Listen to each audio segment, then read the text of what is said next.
भला हुआ मेरी माला टूट गई, मैं राम भजन से छूटी।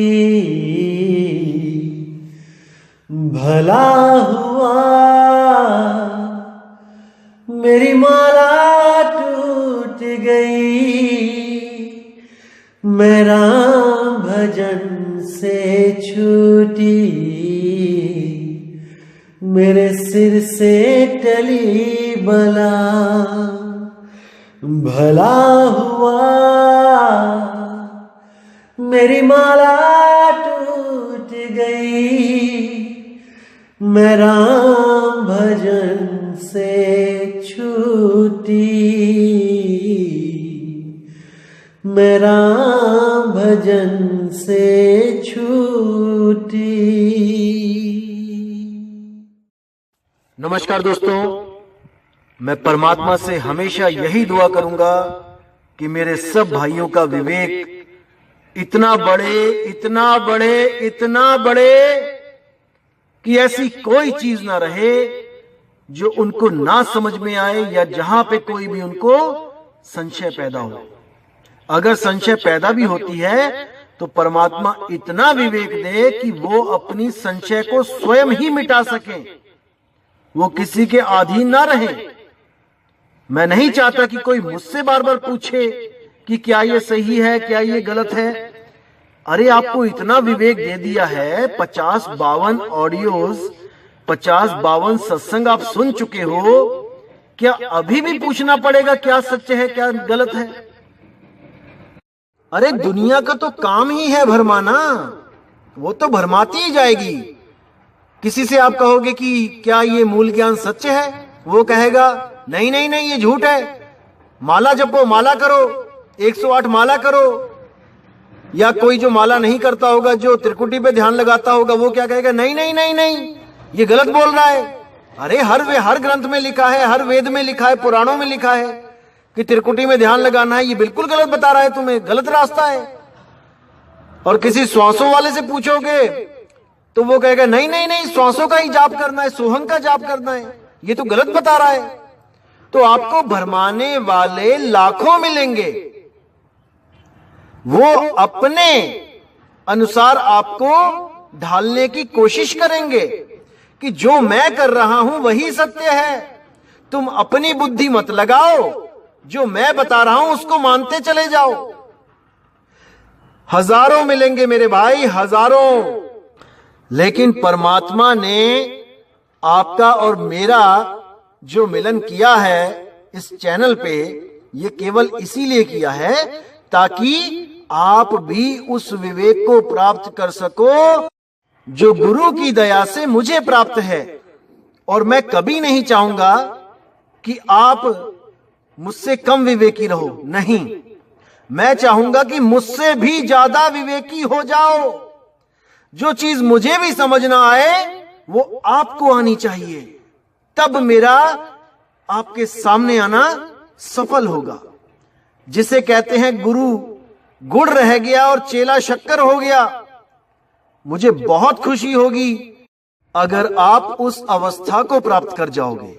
सच मानना मेरे भाई, मैं यहां पर कोई आप लोग पे हुकूमत करने नहीं आया हूं कि आप हमेशा मेरे अंडर ही रहना, जो मुझे सुन रहा है।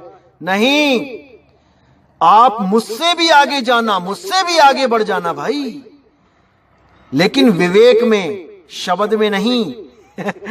शब्द से आगे जाओगे तो कुछ नहीं मिलेगा। अरे आगे खोजे गिर पड़े और पीछे खोजे भुलाए, सार शब्द से आगे खोजे बांधा जमपुर जाए।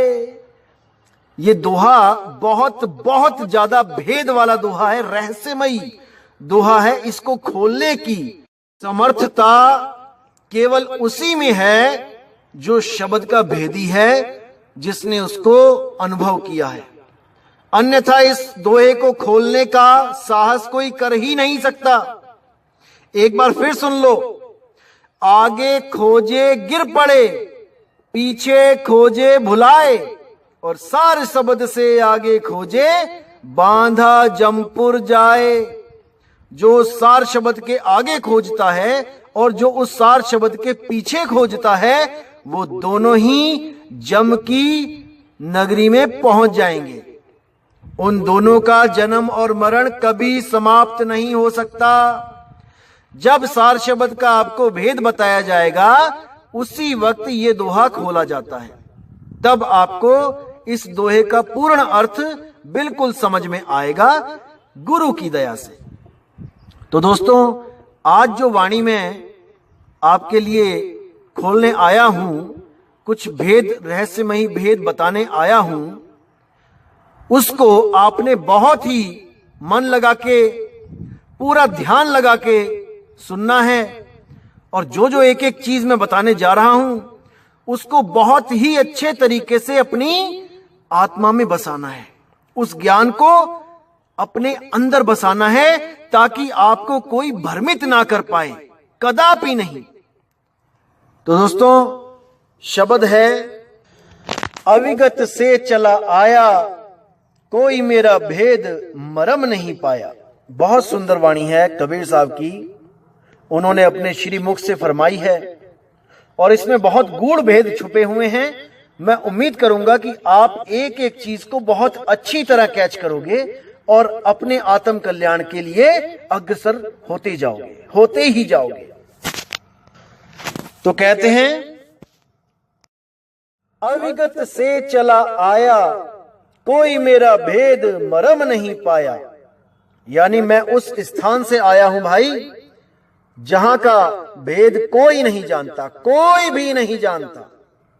ना तो 3 गुण जानते हैं और ना ही ये मनमाया जानते हैं, जिसको हम कहते हैं। ना तो त्रिदेवा जानते हैं और ना ही अष्टांगी और अलख निरंजन, ये दोनों नहीं जानते उस भेद को। मैं वहां से आया हूं। ना मेरा जन्म न गर्भ बसेरा, बालक हो दिखलाया, काशी नगर जल कमल पर डेरा, वहां जुलाहे ने पाया। कि भाई, जब मैं इस दुनिया में आता हूं, तो मैं कभी गर्भ में होके नहीं आता 9 महीने की जेल काट के। समझ जाओ इस बात को। जब शब्द गुरु इस दुनिया में आता है अपना भेद बताने, तो वो कभी गर्भ के रास्ते से नहीं आता, क्योंकि गर्भ के रास्ते से केवल और केवल जीव आता है। जीव, ये जीव क्या होता है, इसके बारे में मैं अगली ऑडियो में आपको जरूर खोल के बताऊंगा, और आपके पूरे समझ में आएगा कि आखिर जीव और आत्मा में फर्क क्या है।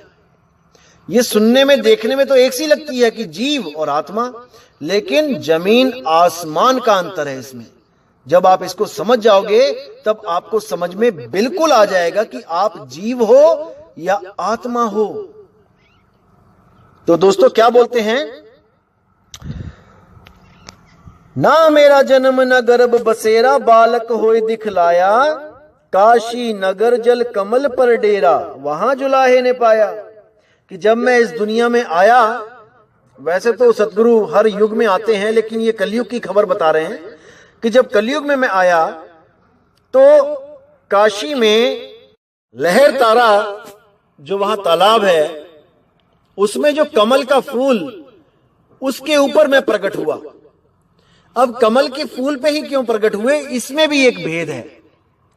क्योंकि मैं आया तो दुनिया में हूं, इस दुनिया रूपी कीचड़ में आया तो हूं, लेकिन मैं कमल की तरह बिल्कुल साफ सुथरा ही रहूंगा और साफ सुथरा ही यहां से चला जाऊंगा। कमल कीचड़ में रहता हुआ भी कीचड़ का पानी उसे छू नहीं सकता। कमल पानी से, कीचड़ से निर्लेप रहता है। तो साहिब क्या कहते हैं आगे, कि वहां पर मुझे, जब मैं कमल के फूल पे प्रकट हुआ, तब मुझे वहां पे एक जुलाहा दंपति ने प्राप्त किया और मुझे अपना बालक बना के ले गए। इसलिए मैं जुलाहा कहलाया, मुस्लिम कहलाया। वैसे मेरी कोई जात पात नहीं थी। कुछ ब्राह्मणों ने ये अफवाह फैलाई कबीर साहब के जाने के बाद कि कबीर साहब एक ब्राह्मणी विधवा के नाजायज बच्चे थे, देखो, ब्राह्मण क्यों बोला? क्योंकि भाई ज्ञानी थे। अब शूद्र बोलेंगे तो फिर ज्ञानी शूद्र हो जाएगा, ये तो भाई काम खराब हो जाएगा। इसलिए ज्ञानी तो रख लिया अपने धर्म का कि हां ब्राह्मणी के पुत्र थे, लेकिन नाजायज बना दिया। अब देखो, कोई पूछने वाला नहीं मिलता कि वो कौन सी ब्राह्मणी थी जो ये कुकर्म करती थी। अरे उसके ससुर का क्या नाम था, उसके पति का क्या नाम था, किसी ने नहीं पूछा। किताबों में लिखा और सबने पढ़ लिया, रट लिया। अरे भाई, ऐसी कुलच्छणी, ऐसी कुकर्मी ब्राह्मणी थी कौन? उसका नाम तो बता दो, जो विधवा होने पे भी बच्चे पैदा कर रही है। कोई नहीं पूछता, बस सब लिखे पड़े हुए पड़े हैं, बस लिखा है वहां लिखा है। अरे मेरे भाई, विवेक बुद्धि लगाओ। जब युगों युगों पुराने रामचंद्र के पिता माता सबका पता है, सीता जी के पिता माता सबका पता है, कृष्ण जी के पिता माता, यशोदा के पिता माता सबका पता है, तो इस ब्राह्मणी का पिता माता कहां है? इसके पति कौन है? कोई खबर तो लो, किसने देखा कि वो ब्राह्मणी ही थी? क्या उसने बताया नहीं कि वो ब्राह्मणी किस गांव की थी, उसका पति कौन था, कब मरा था, कौन ससुर था? बस जो लिखा है लिखे के पीछे पड़े हैं कि नहीं जी लिखा है। अरे किसने लिख दिया? तो मेरे भाई विचार करो। आगे क्या बोलते हैं? मात पिता मेरे कछु नहीं, ना मेरे घर दासी, जुल्हा का सुत आन कहाया, जगत करे मेरी हासी। अब क्या कहते हैं? मात पिता मेरे कछु नहीं, ना मेरी कोई माता, ना मेरा कोई पिता, क्योंकि मैं मां बाप के मेल से आया ही नहीं, मैं तो प्रगट हुआ हूं। इसीलिए कबीर प्रगट दिवस मनाया जाता है। तो कहते हैं मेरे माता पिता कोई नहीं और ना ही मेरी कोई बीवी है। तो जो लोई थी, जिसको कहते हैं कि कबीर साहब की बीवी थी लोई, असल में वो एक शिष्या थी, उनकी एक सेविका थी। जैसे मीराबाई रविदास जी की सेविका थी, उनकी शिष्या थी। अब रविदास जी की कुटिया पे अगर मीराबाई रहने लग जाती तो क्या हम उसको मियां बीवी कह देते? कभी नहीं। इसी तरह कबीर साहब की कुटिया पे लोई सेविका उनकी पुत्री की तरह रहती थी और आने वाले साधु संतों की सेवा करती थी। लेकिन इन ग्रस्त गुरुओं ने, जो खुद तो ग्रस्त हैं, गृहस्थी में रहते हैं अपने बीवी बच्चों के साथ, कबीर साहब को भी उन्होंने इस लपेटे में लेने की कोशिश करी कि नहीं उनकी भी बीवी थी, वो भी कामी थे, उनके भी पांचों विकार कंट्रोल नहीं हुए थे। दोस्तों, जब हम बीवी की बात करते हैं तो वहां पे काम वेग आ ही जाता है, और जिस गुरु के अंदर काम है उसके अंदर विकार है, क्योंकि 5 विकारों में से सबसे बड़ा खतरनाक विकार काम ही तो है। इसीलिए हर जगह पहले नंबर पे इसका नाम आता है। कामी क्रोधी लालची इनसे भक्ति ना होए, भक्ति करे कोई सूरमा जात वर्ण कुल खोए। अरे यहां तो भक्ति भी नहीं हो पा रही है कामी से, और इन लोगों ने गुरु भी कामी बना रखा है। बिल्कुल नहीं। काम, क्रोध, लोभ, मोह, अहंकार, अगर इन 5 में से एक भी विकार गुरु में है तो वो सतगुरु नहीं हो सकता, उसको तत्काल त्याग देना चाहिए। और यहां तो बच्चे गुरु पैदा ही इसलिए कर रहे हैं कि अपनी गद्दी दे सके उनको। घोर अनर्थ। अरे अनुराग सागर पढ़ो, मृतक भाव पढ़ो कि मृतक भाव क्या होता है। वो सबके लिए है, वो शिष्य के लिए भी है, वो गुरु के लिए भी है। उसमें देखो क्या लिखा गया है। आगे ऑडियो बनाऊंगा तो पूरा बताया जाएगा उसमें कि मृतक भाव क्या होता है। तो आगे क्या कहते हैं? मात पिता मेरे कछु नाही, ना मेरे घर दासी, जुल्हे का सुतियान कहाया जगत करे मेरी हंसी। कि मैं जुलाहे का बच्चा कहलाता हूं। सब मुझे कहते हैं कबीर जुलाहा, कबीर जुलाहा, और मुझे हंसी आती है कि देखो मैं कहां से आया था और इन लोगों ने मुझे क्या बना दिया, जुलाहा बना दिया। खैर, जो बनाया मुझे मंजूर है, क्योंकि मुझे पता है कि ना तो मैं हिंदू, ना मैं मुसलमान, ना मैं जुलाहा, ना मैं चमार, ना मैं राजपूत, ना मैं ब्राह्मण। ये सब तो भरमजाल है भाई। इस भरमजाल में ये खुद भी फंसे हैं और मुझे भी लपेट रहे हैं। तो आगे क्या कहते हैं? 5 तत्व का धड़ नहीं मेरा, जानू ज्ञान अपारा, सत्य स्वरूपी नाम साहिब का, सोई नाम हमारा। बहुत बहुत बहुत बड़ा भेद छुपा है इसमें। इसको पूरा कैच करने की कोशिश करो मेरे भाइयों। कहते 5 तत्व का धड़ नहीं मेरा, यानी इन 5 तत्वों का शरीर नहीं है मेरा। कोई सोचे कि मैं किसी हवा, पानी, आग, धरती इससे बना हूं, नहीं। ये शरीर बिल्कुल वैसा ही है जैसे एक इंद्रधनुष दिखाई देता है।